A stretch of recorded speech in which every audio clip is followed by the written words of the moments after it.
30 अप्रैल 2026 की शाम बारगी डैम के पास माहौल पूरी तरह शांत और सामान्य लग रहा था। नर्मदा नदी का विशाल जलाशय दूर तक फैला हुआ था और डूबते सूरज की रोशनी पानी पर हल्की सुनहरी चमक बना रही थी। करीब 4 बजे से ही घाट पर लोगों की भीड़ बढ़नी शुरू हो गई थी। अलग अलग शहरों और जगहों से आए पर्यटक उस जगह को देखने और क्रूज राइड का अनुभव लेने के लिए उत्साहित थे। बच्चे पानी की तरफ देखकर खुश हो रहे थे, परिवार एक साथ बैठकर फोटो और वीडियो बना रहे थे और हर कोई इस यात्रा को एक यादगार पल की तरह जी रहा था। उस समय किसी को भी यह अंदाजा नहीं था कि यह सामान्य दिखने वाली शाम कुछ ही घंटों में एक दर्दनाक घटना में बदल जाएगी। करीब 4:45 से क्रूज ऑपरेशन की तैयारी तेज हो गई थी। नर्मदा क्वीन नाम का क्रूज यात्रियों के लिए तैयार किया जा रहा था। सुरक्षा के कुछ बेसिक निर्देश दिए जा रहे थे, जैसे कि सीट पर बैठे रहना, अचानक खड़े न होना और संतुलन बनाए रखना। कुछ यात्रियों को लाइफ जैकेट दी गई, जबकि बाकी लोग सामान्य उत्साह में थे। टिकट काउंटर और बोर्डिंग एरिया पर हल्की अफरा तफरी और लंबी कतारें साफ दिखाई दे रही थीं, क्योंकि बड़ी संख्या में लोग इस राइड का इंतजार कर रहे थे। करीब 5 बजे के आसपास बोर्डिंग प्रक्रिया पूरी हुई और लगभग 40 से 50 यात्रियों को क्रूज में सवार किया गया। जैसे ही क्रूज धीरे धीरे घाट से बाहर निकला, माहौल बिल्कुल फिल्मी और शांत लग रहा था। पानी एकदम स्थिर था, हवा हल्की थी और चारों तरफ सिर्फ प्रकृति का नजारा था। लोग अपने फोन से वीडियो बना रहे थे, कुछ लोग सेल्फी ले रहे थे और बच्चे पानी को देखकर उत्साहित हो रहे थे। उस समय सब कुछ इतना सामान्य लग रहा था कि कोई भी खतरे के बारे में नहीं सोच रहा था। करीब 5:15 क्रूज डैम के बीच वाले हिस्से की तरफ बढ़ चुका था।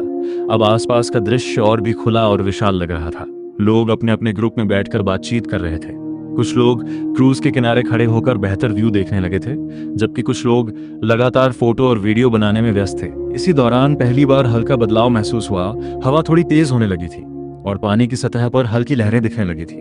करीब 5:25 मौसम में बदलाव और साफ दिखने लगा। आसमान में बादल घिरने लगे और हवा की गति बढ़ गई। पानी की लहरें पहले से ज्यादा सक्रिय होने लगी थी। क्रूज पर मौजूद कुछ लोगों ने इस बदलाव को नोटिस किया, लेकिन इसे गंभीरता से नहीं लिया। क्रूज अभी भी आगे बढ़ रहा था, लेकिन वातावरण धीरे धीरे अस्थिर होने लगा था। करीब 5:35 एक और स्थिति बनने लगी। क्रूज के अंदर कुछ यात्री एक ही तरफ इकट्ठा होकर फोटो और वीडियो लेने लगे।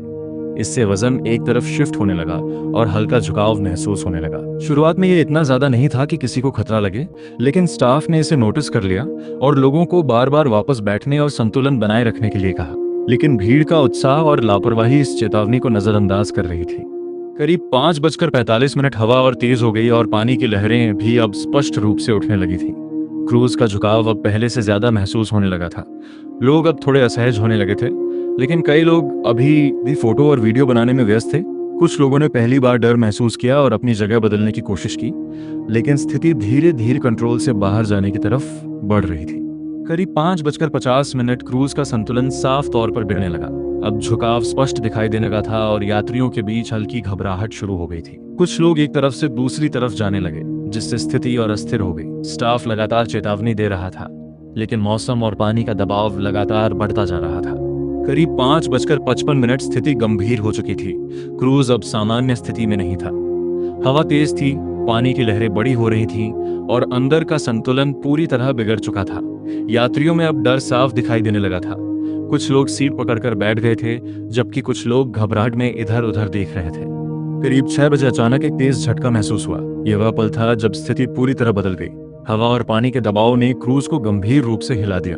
उसी पल अफरा तफरी शुरू हो गई। लोग गिरने लगे, चीख पुकार मच गई और हर कोई खुद को बचाने की कोशिश करने लगा। कुछ लोग संतुलन खोकर पानी की तरफ गिर गए और कुछ लोग एक दूसरे को पकड़ने की कोशिश कर रहे थे। करीब 6:02 स्थिति पूरी तरह बेकाबू हो गई। क्रूज का संतुलन पूरी तरह टूट गया और कई यात्री पानी में गिर चुके थे। उस समय चारों तरफ सिर्फ डर, आवाजें और संघर्ष का माहौल था।